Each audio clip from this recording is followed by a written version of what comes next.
1975. A family on the verge of greatness and fracture. The Jackson 5 were ready to break free. Contracts, corporations, love, loyalty. Michael, Jackie, Tito, Marlon. They left. Jermaine stayed. For Motown. For love. But what if he hadn't? What if, at that critical moment, Jermaine chose blood over business? Would the Jackson 5 have conquered the world together? Or would the same storm still tear them apart? This is the story of what could have been. If Jermaine Jackson left Motown with his brothers,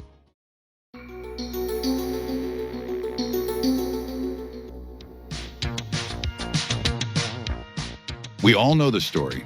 In 1975, the Jackson 5, once the biggest group in America, hit a crossroads. Contract disputes, creative stagnation, a family ready to fly free. But when Michael, Tito, Jackie, Marlon, and Randy left Motown for CBS Records, Jermaine stayed behind. Stayed for loyalty, stayed for love, stayed for Motown. And Berry Gordy's daughter, Hazel, his wife. But what if he hadn't? What if Jermaine Jackson left Motown with his brothers? What if the original Jackson 5 stayed intact? Would Michael's solo career be delayed? Would the Jacksons soar even higher? Would Jermaine become more than a footnote?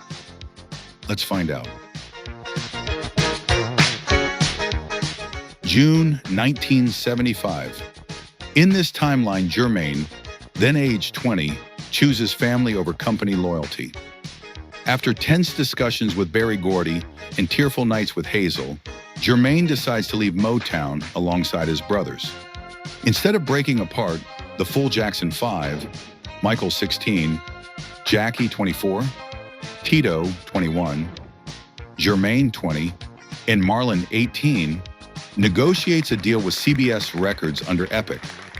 They rebrand together as the Jacksons, but retain the tighter cohesion, more polished choreography, and that signature family sound.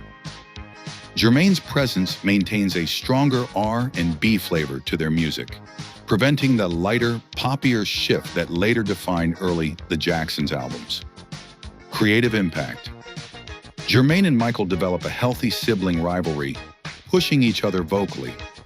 Jermaine's smoother, deeper voice complements Michael's youthful energy.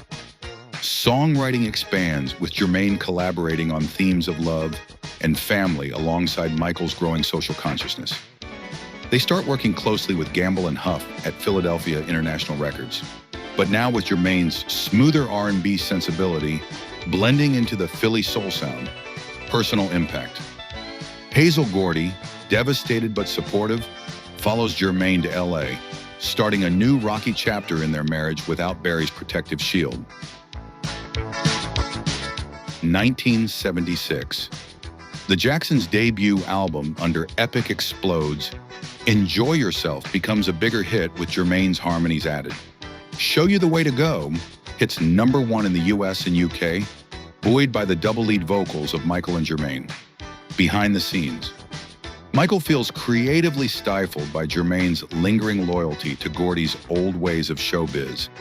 Polished but controlled. Tensions arise. Jermaine still secretly hopes for a solo shot.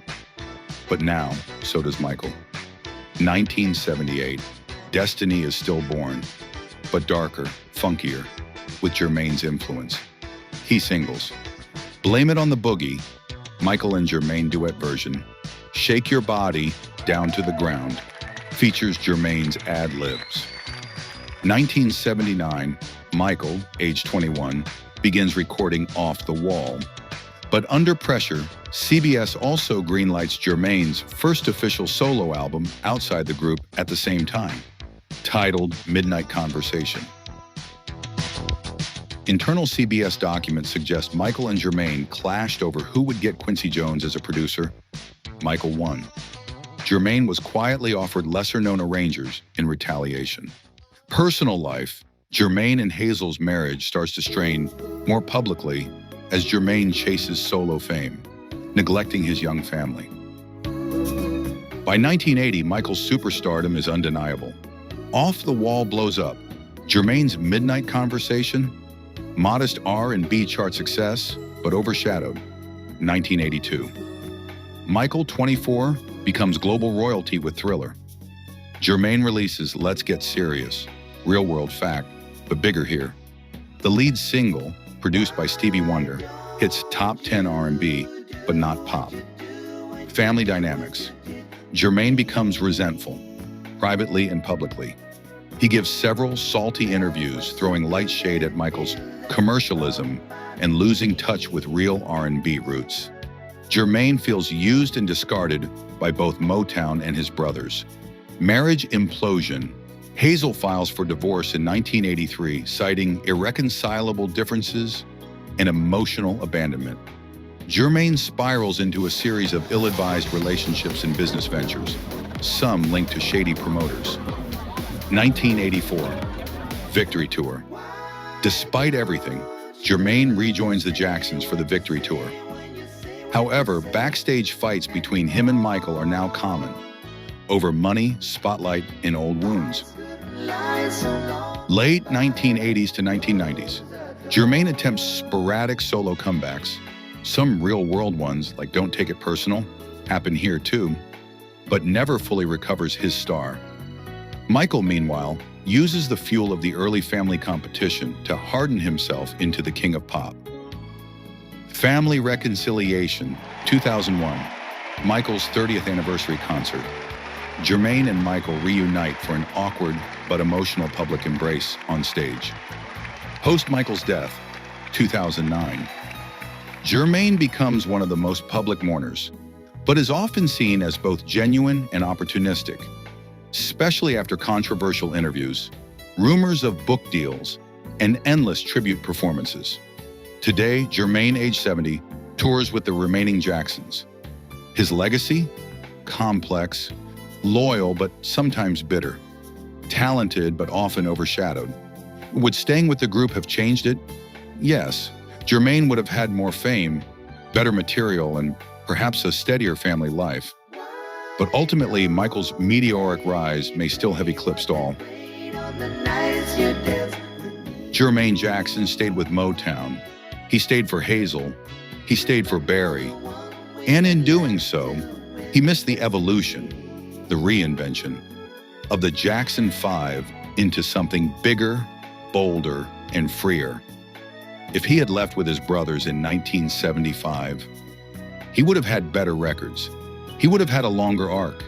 He would have stood shoulder to shoulder on every stage, not as the brother who stayed behind, but as the one who never left. He still may not have eclipsed Michael. Let's be real. But his name would be etched deeper into music history as part of the full legacy, not the fork in the road. But what do you think? Would staying with the Jacksons have changed everything for Jermaine, or was his destiny already written? Drop your thoughts in the comments. Like this video if you believe legacy is built on choices, and hit that subscribe button for more deep dive what-ifs, from legends we lost to the paths never taken. Because here at Real Reelz, we rewind the world and press play on possibility.